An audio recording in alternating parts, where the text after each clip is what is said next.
Okay, so this is 9.1 day 3, just continuing with our examples for today. And the last example that we just did, we came across a quadratic function whose graph, whose parabola crosses the x-axis but doesn't factor. And so if it crosses the x-axis, I see that it has zeros, I see that it has roots, x-intercepts, they're there, but I just can't find them through factoring. They're not nice, pretty numbers. They are irrational. We're gonna look at two different scenarios now. So for example, 3, let's see, my A value is just 1 here. My B value is -4. So for my axis of symmetry, x equals -b over 2a. Now, negative b and b is -4, right? And a is +1. So negative b, and if b is -4, negative b is a +4 over 2. So my axis of symmetry is x equals 2, positive. I go to the x-axis, I draw in my vertical line at x equals 2. My vertex is based off of that x value. It's got to be somewhere on that line. So I'm taking my function f of x, I'm replacing all of my x's with parentheses, and then I'm plugging in a 2 everywhere where I see my parentheses, because that was my axis of symmetry value. So f of 2 will be 2 squared is 4 minus 4 times 2 is 8 plus 4. So what do I get here? 4 plus 4 is 8 minus 8 is 0. So my vertex is at 2, 0. So what does that mean on the graph? It's on this line, but it's actually on my x-axis. So that's why this is a special case. This is a new example. We haven't really discussed scenarios where this occurs yet. So my vertex lies directly on my x-axis.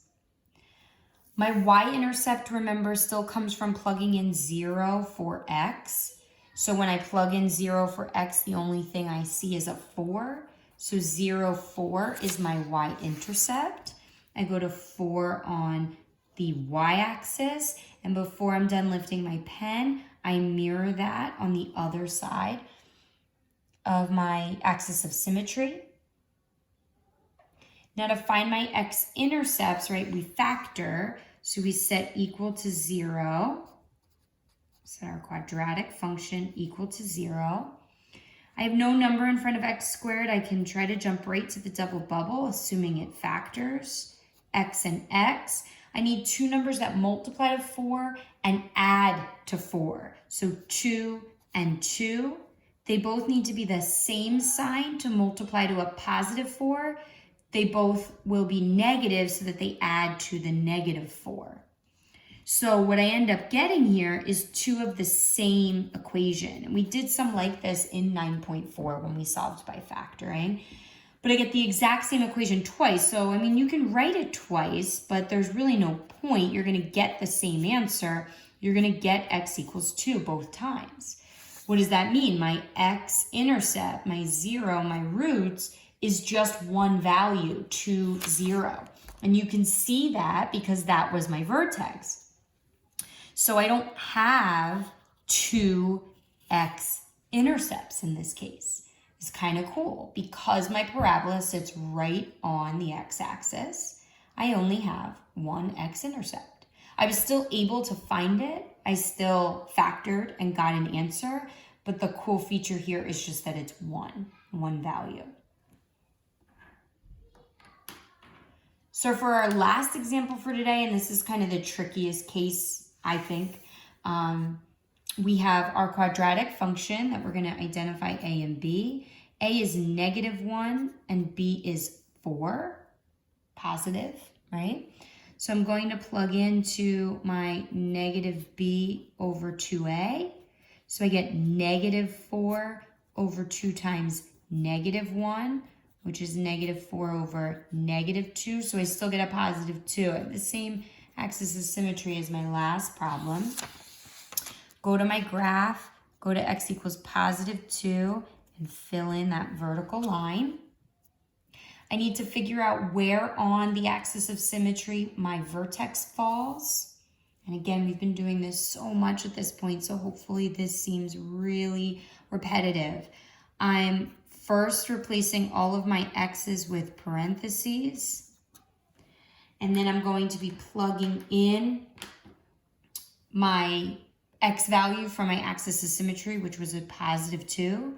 Remember though that negative is independent of that axis of symmetry value. It's separate from that x squared. So I'm going to square x and then I'm going to multiply it by negative 1. So when I square 2, I get 4, and then I happen to have a negative out in front. Plus 8 minus 5. So what do I get? A positive 4 minus 5, so I get negative 1. So my vertex is 2, negative 1. My y-intercept, remember, comes from plugging in 0 for x, which means all of my x terms disappear, and I would just have this negative 5. So my y-intercept is down 1, 2, 3, 4, 5. Before I pick up my pen, I'm going to mirror that on the other side. Now, we've talked a little bit about this, kind of looking at the graph as a way to try to figure out if we had factored incorrectly. But I want you to take a look at the graph right now, and I want you to think about your x-intercepts. Look at my parabola. Look at my vertex, my maximum value. My vertex is a maximum value.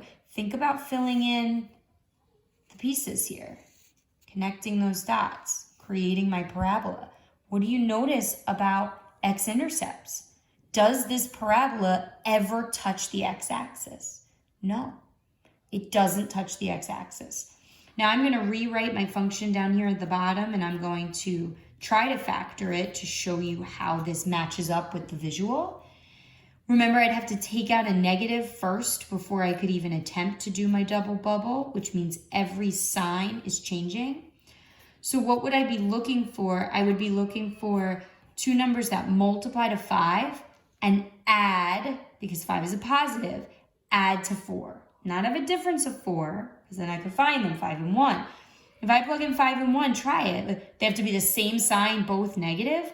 That's not going to give me the 4. This doesn't factor. So this doesn't factor, just like example 2. But here's the difference. I'm not going to write irrational on this line, because look at your graph. It doesn't factor, but it never crosses the x-axis. So that's something different here. So it doesn't factor and doesn't cross the x-axis.